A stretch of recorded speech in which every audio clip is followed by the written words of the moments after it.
Aloha, you're watching the Shaka Around the World channel.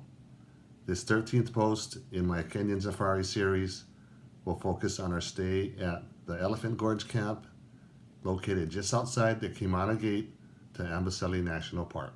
Now, as always, my main goal in producing these videos is to provide real-world and real-time information from our own trip that you can use in planning and researching your own Kenyan safari. Now, please keep in mind that all of these events took place in October of 2024, and your results may vary.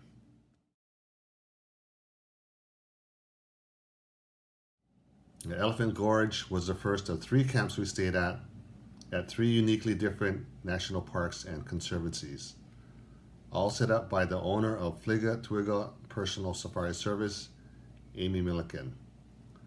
Now, she first had us going to Opeheta for the black rhinos, but volcanoes are very dear to Christine and I, so Mount Kilimanjaro was a must, which meant obviously Amboseli.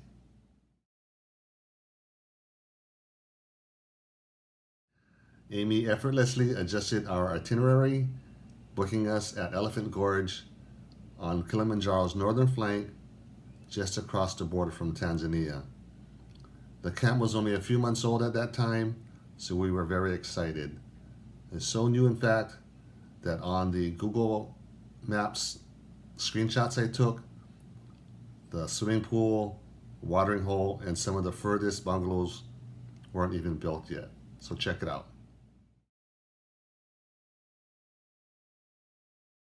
We stayed in the middle of these 3 cottages, which was also the second closest to the main house.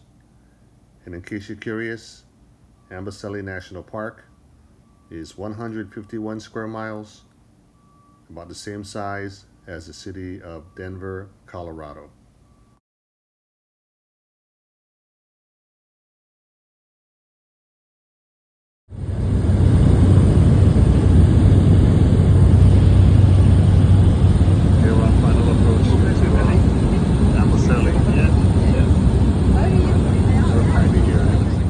Began with our Safari Link flight from Wilson Airport in Nairobi into the Amboseli airstrip, where Isaac, our guide, was waiting for us with our morning breakfast neatly set up.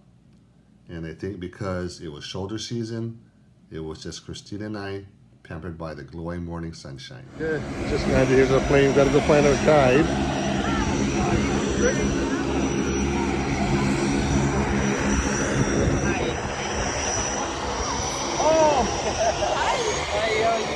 Airport, there's our guide. A quick panorama. Amboseli, we're here. Oh, there's our ride. Wow, check it out. This is awesome, man. Are you kidding? And Scott. Christine. And Scott. Scott. What is your name? Isaac. Isaac? Isaac. Nice to meet you. Nice to meet you too. Look at that. Some boiled legs. I got some sausages and Wow. bacons. I got some baked beans. Yeah. Welcome. Then I got some cakes. I got some fruits. I got some yogurt juices. Isaac and Christine, and here's our truck. And it's just because it's off season, we have the whole truck to ourselves. We don't have to share. Toyota, of course.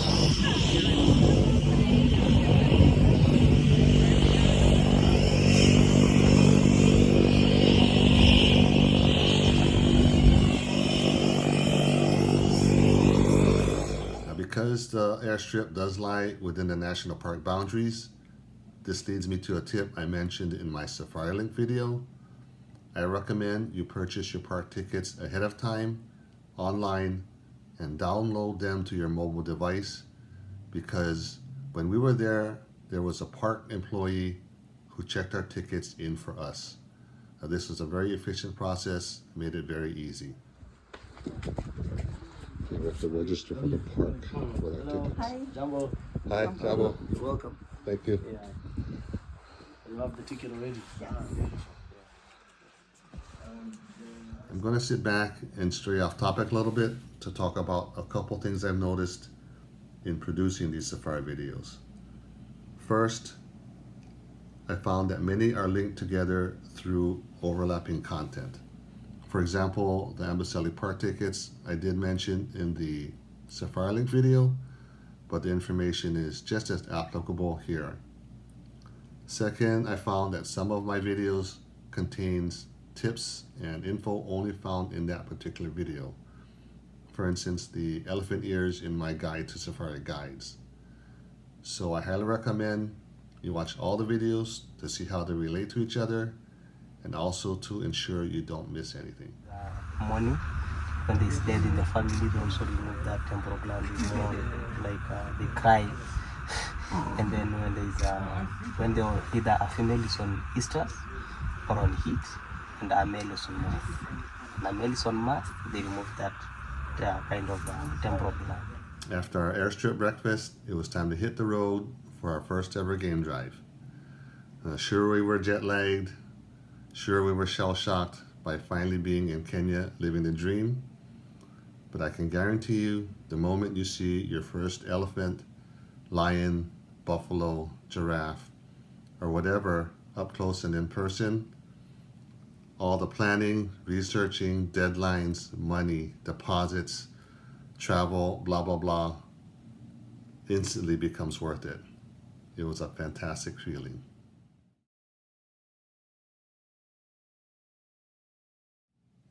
Now, I won't go into details about our experiences within the park due to that overlapping content I was telling you about. Instead, what I'll do is highlight a couple of memories from each day so you can check it out. Now, on our first morning after our airstrip breakfast, Isaac's cell phone and truck radio began to buzz with information that a mama cheetah with 4 cubs had made a kill. Now, big cats are a little bit harder to come by in Amboseli than, say, Masai Mara. So we immediately changed course, hoping we get there ahead of everyone else.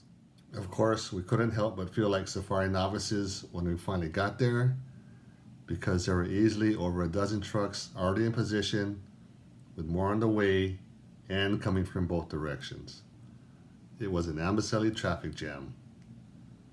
Now, the cheetahs were about 50 yards away in some low brush. They'd pop their heads up from time to time for that photo op and were easily visible with some good binoculars and my camera with a zoom lens. Now, why couldn't you just drive up to the cats like in your other videos, you ask? The answer is off-roading is strictly prohibited in national parks, unless you have a special research or photographic permit. So we were all confined to the road, jockeying for position. I did manage a couple good photos. Amboseli traffic jam.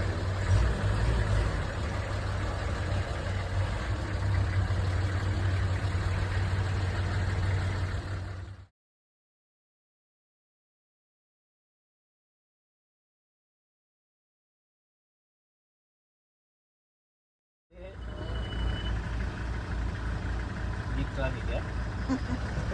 Cheetah traffic. All right, we're going to switch back to reviewing Elephant Gorge Camp. Fast forward about 5 hours when we finally pulled up to the main entrance about 1 p.m. Now, you only have one chance to make a first impression. The staff did a good job with a warm welcome, some cold hand towels, and a nice refreshing drink. After introductions and a brief tour, it was finally time for some lunch. We ate on a huge covered deck that ran the entire length of the main house, overlooking Amboseli Park. Okay, we made it. Our first camp, Elephant Gorge. What a ride. Bumpy, dusty, hot. I'm coming. Okay, Jumbo. Jumbo, welcome. Thank you. Here I am, sorry. Jumbo. Okay, here I am. Just finished my lunch. And of course, right outside our hotel patio deck is a watering hole. And look what just walked up. Free zebra. The camp does come equipped with its own watering hole and live stream camera. Wildlife are free to walk up for a drink with that perfect view from the elevated deck.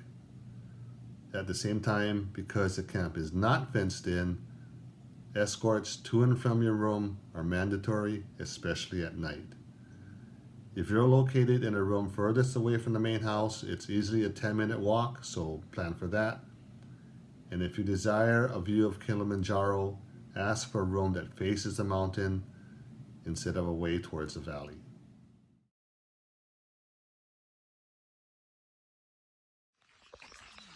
Okay, now we're going to our room.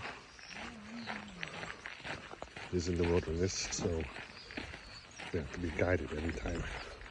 Now, we met back up with Isaac about 5 p.m. at the main house for our first ever sundowner.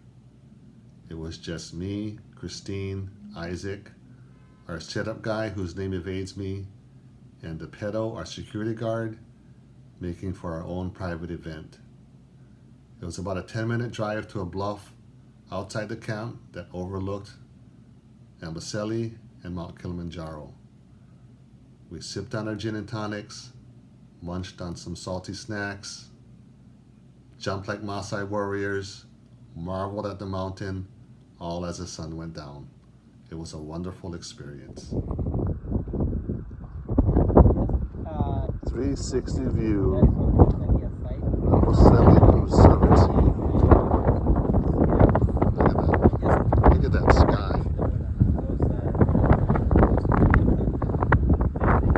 And they're setting up for us right here for our sundowner cocktails and snaps.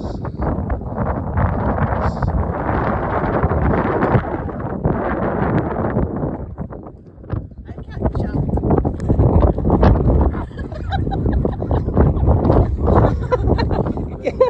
Maybe Tipape will show you how to jump. I probably come 2 inches off the ground. So he's gonna teach you. Yes. Wow. Yes.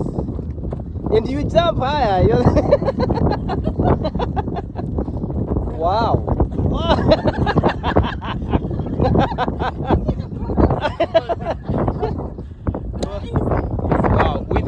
With the mountain, at least it's clearing. Yeah? Wow. Christine, give them. Ah, wow.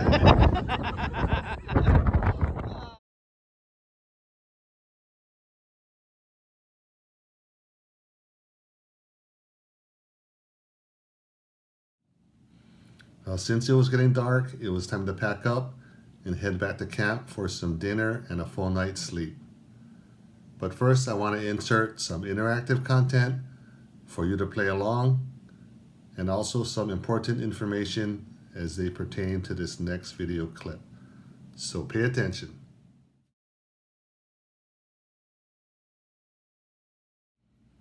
All right, here we go.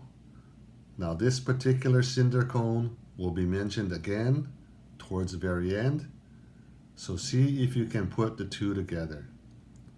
Also, take a look at the cell phone towers. Now cell phones work by line of sight, so if you can see a tower, that means cellular service is available. Now I saw them everywhere, not just in Amboseli, and if you need more data than what the Wi-Fi at the camp normally provides, check with your cellular carrier.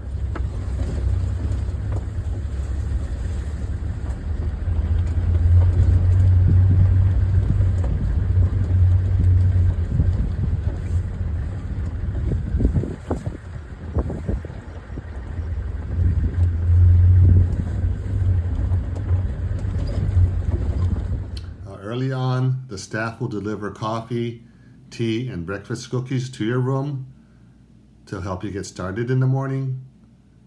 And when you're ready to walk to the main house for breakfast, you simply ring the cowbell hanging on the hook outside on your porch to summon the security guard to come get you. Okay, day 2 at Elephant Gorge Camp in Amboseli. It's about 6:30 a.m. There's our view down into the valley. But here's the best part, off the side of our room. And then, there she is, Mount Kilimanjaro. oddly enough, our second wildlife highlight didn't even occur in the park. It took place along the paved highway C-103 headed towards the Kimana Gate. A family abandoned mongoose scurried across the roadway and started foraging through an abandoned termite mound.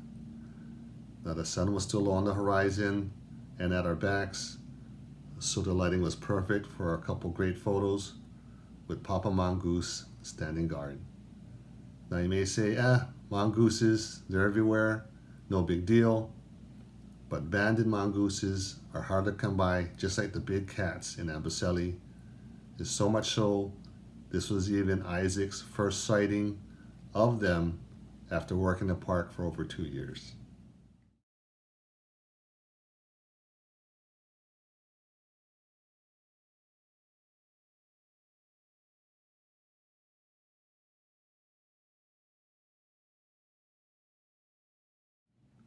Elephant Gorge was only a few months old when we visited in October of 2024. The rooms and main house were fully equipped with everything from the furniture to the wine list of high quality. The lounge and dining areas were open with plenty of room to spread out. The staff were friendly, cordial, attentive, and well trained.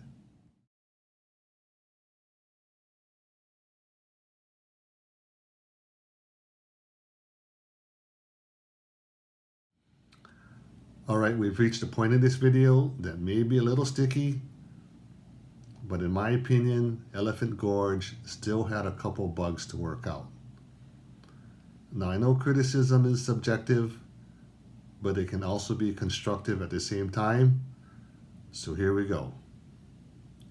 First, our room, bungalow, cabana, or whatever you want to call it, especially during the late afternoon and early evening, was too uncomfortably hot to enjoy. Now the obvious solution was to ring the cowbell and head to the pool, which is what we did. Again, we had it all to ourselves. The water was cool and refreshing and was a nice alternative to the afternoon heat.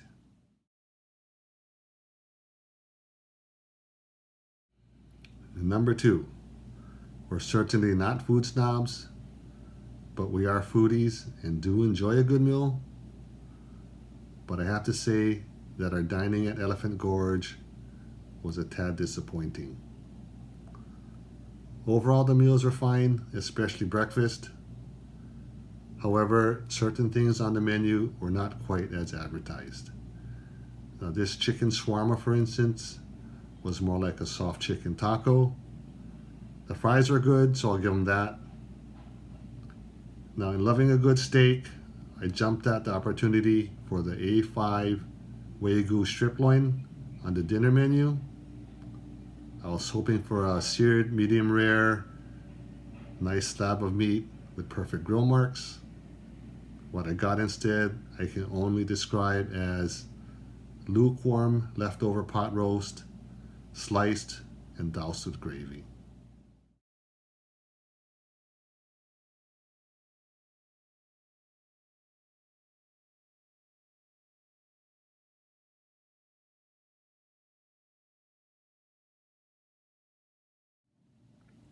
Christine and I split dinner choices on our second night. I ordered the lamb stew, half of which was gristle, the other half meat. Christine chose the mushroom crepes. Here I'm going to let the photo speak for itself, as it looked as appetizing as it tasted. Blah. After only managing a couple bites, we pushed our plates away and waited for dessert.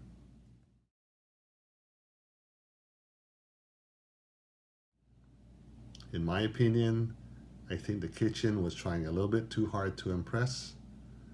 You know, they set the bar too high and had a difficult time reaching it. So pull it back a little bit, and I think things will get better. I also understand that these reviews should be taken with a grain of salt. They did take place in October of 2024, and your results may vary. One service that I think Elephant Gorge does exceptionally well are the sundowners. Now, Christina and I combined an afternoon nature walk with our second sundowner. Isaac led us down past the watering hole, highlighting flora and fauna along the way that you can only experience from ground level. So I highly recommend at least one nature walk while you're on your own safari.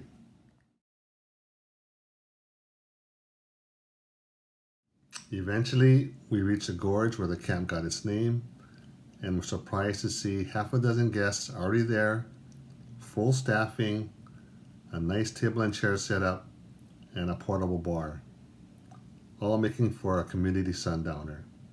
We all chit-chatted, took some great photos, drank our beverages under that afternoon sun. And as quickly as it appeared, everything was efficiently broken down.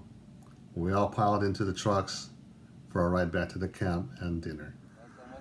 Thank you, thank you. Can I start making your gin and tonic? Yes, please. Lots of ice for me. All right. Okay. Lots of ice. Yes, sir. All right, sir. Okay, there's our security. This is our sundowner for this evening. And then the Elephant Gorge. It's right up here. Bush doctor serving up some Maasai medicine. Maasai medicine, true. Yeah.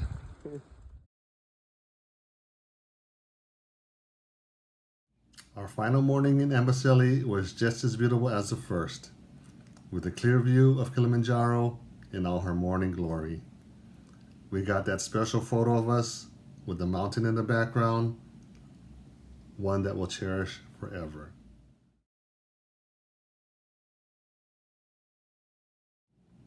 On our way back to the airstrip, we had to stop for a herd of elephants crossing the road in front of us, with the matriarch visibly upset about something as she trumpeted, rumbled away, flapping her ears, with baby elephant right behind her as if to say, "Please wait for me." Even so mad.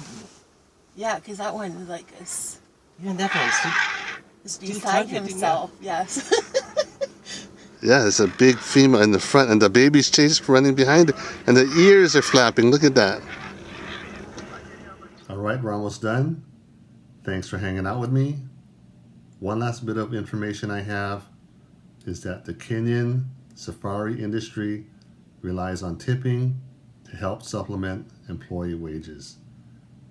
Now, for us Americans, tipping is an afterthought, so it was easy for us to leave some extra currency with the manager or in the tip box for the staff to divvy up. If you're from Europe or Asia or a country where tipping is not so common, I recommend bringing some Kenyan shillings or US dollars if you can get them to reward a job well done and to help bolster the local economy. Okay, we're at Amboseli Airstrip. We're headed back to Wilson Airport, then off to Samburu. It's Christine and Isaac. And the airstrip is here. Here comes a plane right now, probably ours. And if you look all the way in the distance there's a cinder cone, and that's where our camp was, just about an hour away. Just like that, Kilimanjaro was checked off our list as our plane climbed up and out from Amboseli National Park. Our next stop was the Kalama Conservancy, and our next camp, Saruni Samburu, which I've already made a video of, so you can check it out. One last question. Did you make the cinder cone connection? I hope so.